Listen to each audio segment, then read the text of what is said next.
ये तो भाई यार जो भी है, all electromagnetic waves have same speed, that is speed of light. सारी की सारी जो वेव्स होती हैं अपनी कितनी स्पीड से चलती हैं? ठीक है भाई, ओके। तो अगर इलेक्ट्रिक फील्ड एक्स डायरेक्शन में है तो मैग्नेटिक फील्ड कहां होगा? उसके परपेंडिकुलर यानी कि वाई डायरेक्शन में होगा। अगर इलेक्ट्रिक फील्ड क्या है? E naught sine K Z omega T, और यहाँ पे मैग्नेटिक फील्ड है कौन सा? Y direction, B naught sine K Z omega, तो K Z minus omega T. तो वो दोनों के दोनों क्या होंगे? सेम फेज में होंगे। दोनों के दोनों साइन में है और दोनों का फेज क्या होगा? सेम, मतलब दोनों एक साथ पीक पे जाएंगे, एक साथ मिनिमम वैल्यू पे जाएंगे, फिर एक साथ पीक पे जाएंगे, फिर एक साथ मिनिमम वैल्यू पे जाएंगे। ऐसा नहीं है कि भाई आगे पीछे चल रहे हैं।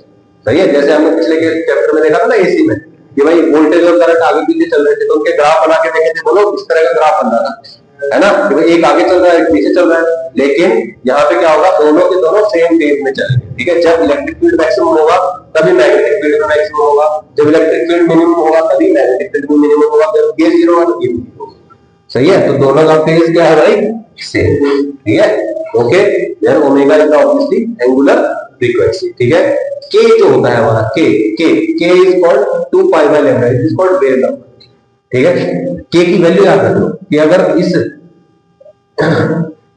इलेक्ट्रोमैग्नेटिक वेव का वेवलेंथ लैम्डा है तो जो ये के लिखा हुआ है ना यहाँ पे, के का वैल्यू क्या होता है? 2 पाई बाय लैम्डा के बराबर। क्या होता है? 2 पाई बाय लैम्डा, याद रखना। ठीक है, स्पीड ऑफ वेव क्या होती है? ओमेगा बाय के। ओमेगा को एंगुलर फ्रीक्वेंसी को किससे डिवाइड कर दो? के से डिवाइड कर दो। कैसे कर दो?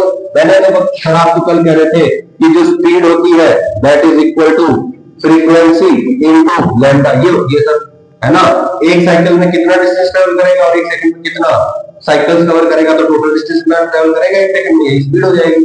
ध्यान से देखो, इसको आप लिख सकते हो ओमेगा बाय के। ओमेगा बोले तो क्या होता है? ओमेगा होता है 2 पाई एफ। देखो क्या होता है? 2 पाई एफ। और के का वैल्यू क्या होता है? बोलो 2 pi by lambda, 2 pi divide by lambda, आ गया ना एफ लैम्डा। सही है, तो वेव स्पीड निकालने का एक और तरीका क्या भाई? ओमेगा बाय के। और ये हमेशा कितना आता है? सी के बराबर for electromagnetic speed of light से चलती है, याद रखो। सारी की सारी कितनी स्पीड से चलेंगी? सॉरी स्पीड ऑफ लाइट से सारी। ठीक है, यहां से एक फॉर्मूला आ जाएगा ओमेगा इज इक्वल टू सी के। सही है, और सी का एक और फॉर्मूला हमने पढ़ा हुआ है 1 by under mu naught epsilon.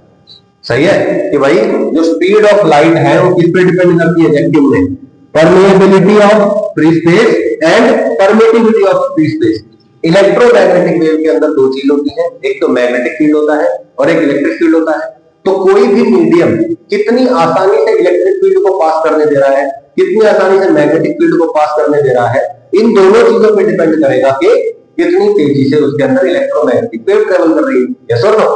बोलो भाई।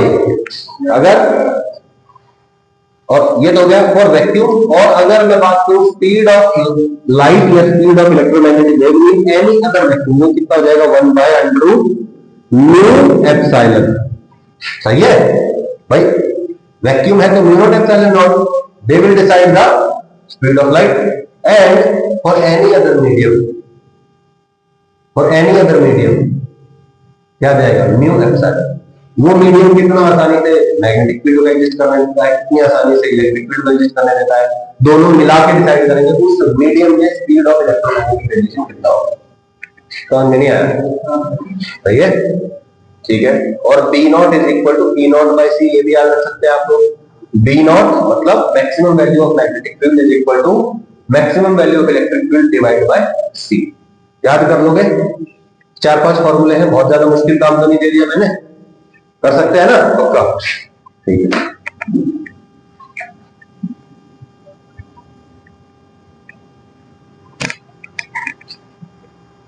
अब ये चैप्टर खत्म होने ही वाला है। ठीक है, अभी आपको लगने लगेगा for any medium speed of electromagnetic waves through it is equal to 1 by under mu epsilon. Mu epsilon, ठीक है, कोई और मीडियम है म्यू एप्सिलॉन, वैक्यूम है तो म्यू नॉट और एप्सिलॉन। ठीक है, पढ़ना ही है, एक्टिंग नहीं करनी है। ठीक है ना? Electromagnetic waves carry energy and momentum. अब ऑब्वियसली इलेक्ट्रोमैग्नेटिक रेडिएशन है वो अपने साथ क्या कैरी करती है? एनर्जी भी कैरी करती है और मोमेंटम भी कैरी करती है। अच्छा सर ऐसे कैसे? हमारी पृथ्वी पे on earth what is the ultimate source of all energy? Sun is the ultimate source of all energy. Earth पे जितनी भी फॉर्म ऑफ एनर्जी है सारी की सारी कहां से आई है? सन से। सन से अर्थ तक कैसे आई है? पाइपलाइन से ट्रांसफर होके आई है। कैसे आई है? Through heat and light. वो लाइट अर्थ तक कैसे आई? थ्रू वैक्यूम, इलेक्ट्रोमैग्नेटिक वेव के थ्रू ही तो अर्थ में सारी एनर्जी आई है। यस और नो? यही कह रहा हूं। ठीक है भाई। तो electromagnetic waves carry energy, they carry energy and they also carry momentum. ठीक है, मोमेंटम समझते हो तुम? Mass into velocity. अच्छा सर, लाइट का मास होता है? हाँ होता है। लाइट का मास होता है सर, कितना होता है? मास ऑफ फोटोन के बराबर। जो लाइट होती है, लाइट हैज ड्यूअल नेचर। आपने पढ़ा होगा कि भाई ये एक पार्टिकल भी है और ये एक वेव भी है। सही है। अच्छा, तो इसके बारे में थोड़ा सा हम हिस्ट्री में चलते हैं। हिस्ट्री में क्या हो रहा था? हिस्ट्री में आपके पास जो साइंटिस्ट थे दुनिया में, वो कहते थे कि जो लाइट है ना, that is an electromagnetic radiation. ऐसा पता ही नहीं था किसी को। आज हम बोले ना इलेक्ट्रोमैग्नेटिक रेडिएशन, पहले किसी को पता नहीं था। पहले सब लोग ये वंडर करते थे कि लाइट का नेचर कैसा है। और फिर हमने देखा कि देखो यहां से सूरज की रोशनी आ रही है, मैंने ऐसे उंगली कर दी या ऐसे हाथ कर दिया, तो देखो यहां से यहां इस पे लाइट टकराई और यहां से देखो सीधी सीधी लाइट सीधी सीधी लाइन में चली गई। यस और नो? है ना? कभी तो बिल्कुल उंगली की शेप ही बन गई ना, यहाँ पे स्ट्रेट लाइन में ट्रेवल कर रही है, तभी तो बन रहा है। सही, ओके, ऑल राइट, बहुत बढ़िया। लेकिन और ज्यादातर लोग कन्विंस थे कि लाइट का जो नेचर है that is particle nature, that is why ये सीधी सीधी लाइन में जा रही है। ओके, ऑल राइट, बहुत बढ़िया हो गया। फिर हमारे पास एक साइंटिस्ट आए जिनका नाम था यंग। इन्होंने एक एक्सपेरिमेंट किया, Young's double slit experiment. Young's double slit experiment में क्या हुआ कि यहां पे एक लाइट सोर्स रख दिया गया और यहां पे दो ऐसे छोटे छोटे छेद बना दिए गए। ठीक है, अब यहां से जब लाइट गुजरी इसमें से और इसमें से, तो ऑब्वियसली क्या होना चाहिए था? लाइट इस तरह से फैल जानी चाहिए थी। यस और नो? यहां पे हमने स्क्रीन रखे तो बोलो यहां पे क्या होना चाहिए था? लाइट होनी चाहिए थी। यहां पे थोड़ी सी और ज्यादा लाइट होनी चाहिए थी, क्योंकि यहां पे इस सोर्स से भी लाइट आ रही है और इधर से भी लाइट आ रही है। यहां पे लाइट होनी चाहिए थी और यहां पे लाइट नहीं होनी चाहिए थी। यस और नो? ये पूरा का पूरा एरिया जो है क्या होना चाहिए था? ब्राइट होना चाहिए था। लेकिन ऐसा हुआ ही नहीं।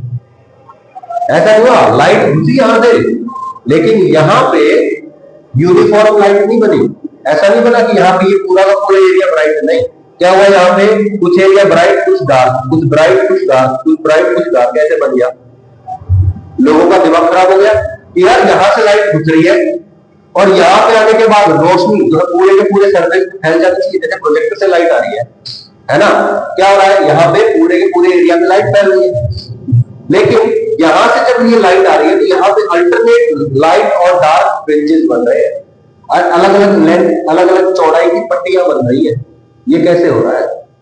फिर स्टडी की गई और फिर ये डिराइव किया गया, ये माना गया, क्योंकि एक्सपेरिमेंटल रिजल्ट है ना। एक्सपेरिमेंटल रिजल्ट को हम झुठला नहीं सकते कि भाई आया है, कैसे आया है वो हमको डिसाइड करना है, वो हमको एक्सप्लेन करना पड़ेगा। तो तब हमने ये कहा कि लाइट जो है that is wave nature. Light का कैसा नेचर है?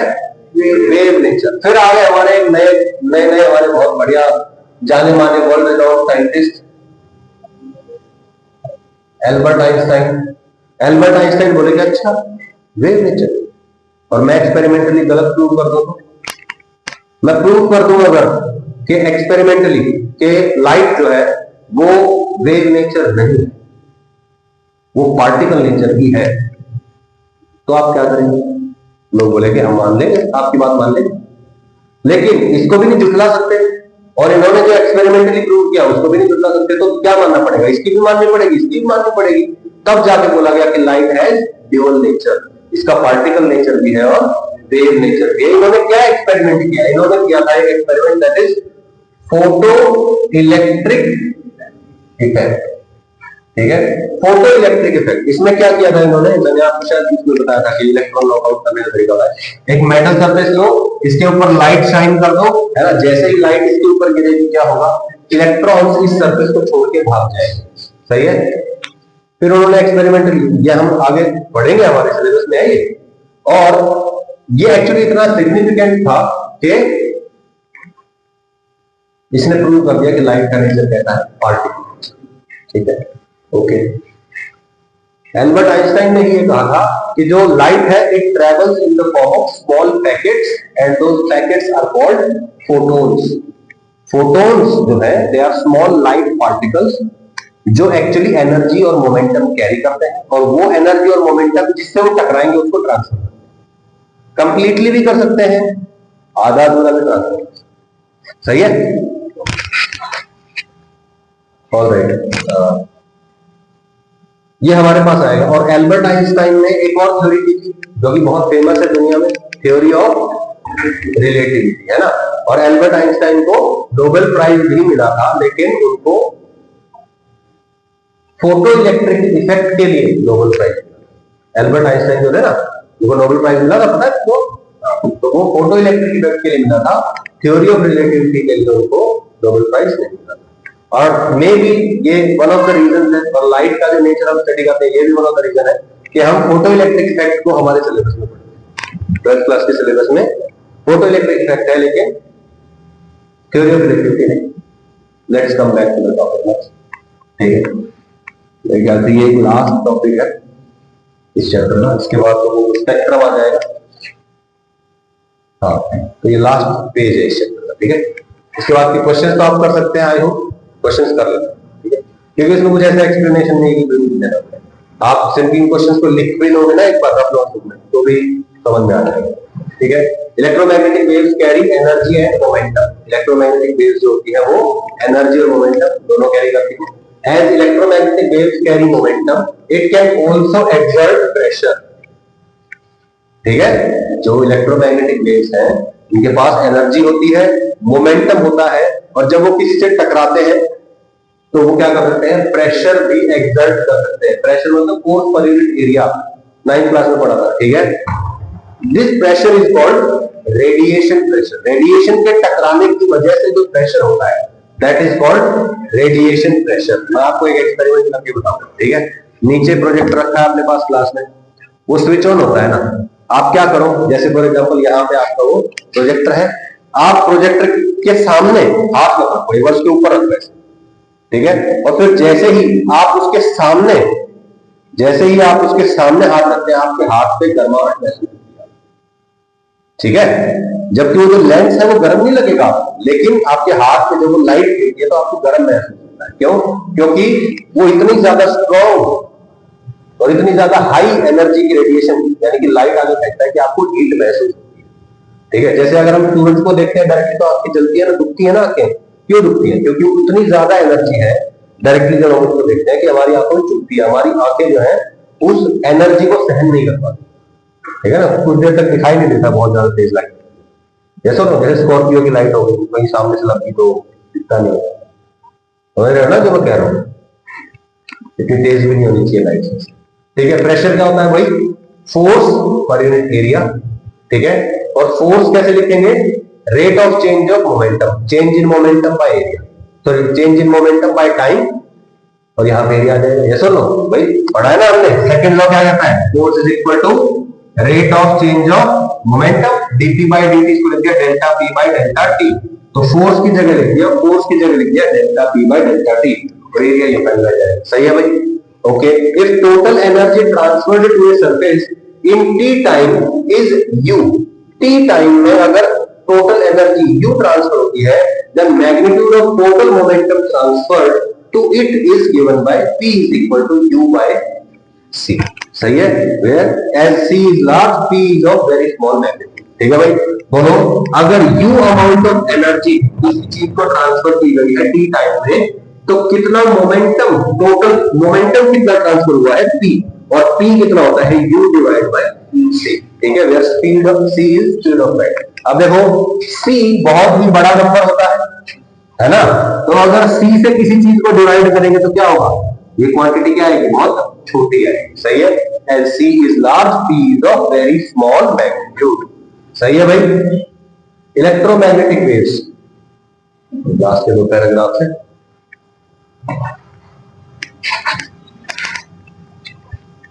A wave radiated by an accelerated or oscillatory charge in which varying magnetic field is the source of electric field and varying electric field is the source of magnetic field. तो electromagnetic wave क्या होती है? Definition, a wave radiated by यानी कि produced by accelerated charge particle या फिर oscillatory charge particle in which जिसके अंदर वेरिंग मैग्नेटिक फील्ड बदलता हुआ magnetic field is the source of electric field. Electric field का सोर्स कौन है? बदलता हुआ magnetic field. And varying electric field और बदलता हुआ इलेक्ट्रिक फील्ड सोर्स है किसका? Magnetic field. और उसको क्या बोलते हैं? Electromagnetic wave. सही है भाई। कैरेक्टरिस्टिक्स ऑफ इलेक्ट्रोमैग्नेटिक वेव्स,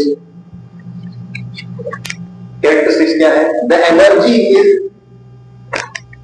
इन आया, द एनर्जी इन, ठीक है, एन है, the energy in electromagnetic wave is divided on average equally between electric and magnetic field. Electric field और मैग्नेटिक फील्ड में बराबर बराबर एनर्जी बटी होती है। एनर्जी अगर 10 जूल है तो 5 उसमें होगी, 5 इलेक्ट्रिक फील्ड में 5 और मैग्नेटिक फील्ड में 5। The waves are transverse in nature.